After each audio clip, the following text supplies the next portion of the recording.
5 আগস্টের গণঅভ্যুত্থানের পর দীর্ঘ 16 বছর শাসন ক্ষমতায় থাকা আওয়ামী লীগের শীর্ষ নেতারা জনরোষ থেকে বাঁচতে পাড়ি দেন বিশ্বের বিভিন্ন দেশে।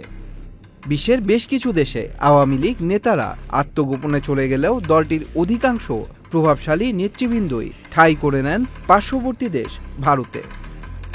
কেবল ভারতে আশ্রয় নিয়েই ক্ষান্ত হননি ডার্ক সাইডে এসব নেতারা, বরং সেখানে গিয়ে রীতিমতো পার্টি অফিসও খুলেছেন তারা। ঘটনাটি নিয়ে প্রতিক্রিয়া সৃষ্টি হয় বাংলাদেশের মানুষের মাঝে। এবার তারই ধারাবাহিকতায় কলকাতায় আওয়ামী লীগের পার্টি অফিস চালু এবং রাজনৈতিক কর্মকাণ্ড পরিচালনার বিষয়ে বাংলাদেশের তরফ থেকে আনুষ্ঠানিক বার্তা দেওয়া হয়েছে ভারতকে। বুধবার 20 আগস্ট পররাষ্ট্র মন্ত্রণালয় এক বিবৃতিতে জানিয়েছে, আওয়ামী লীগ ভারতে কার্যালয় স্থাপন করেছে বলে সরকারের নজরে এসেছে।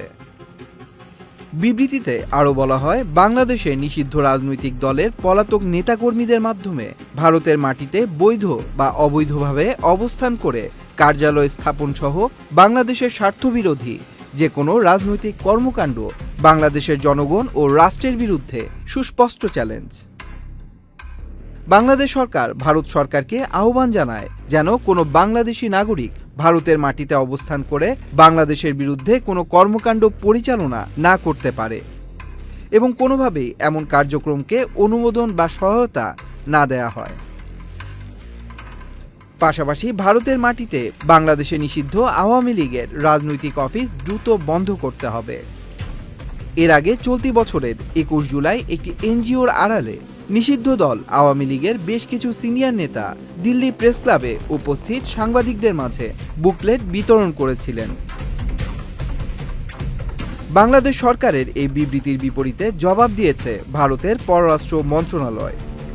ভারতের পররাষ্ট্র মন্ত্রণালয়ের মুখপাত্র রণধীর জাসওয়াল বলেন, ভারতে আওয়ামী লীগের সদস্যদের বাংলাদেশ বিরোধী কোনো কার্যকলাপ বা ভারতের আইনের পরিপন্থী কোনো কার্যকলাপের বিষয়ে ভারত সরকার অবগত নয়।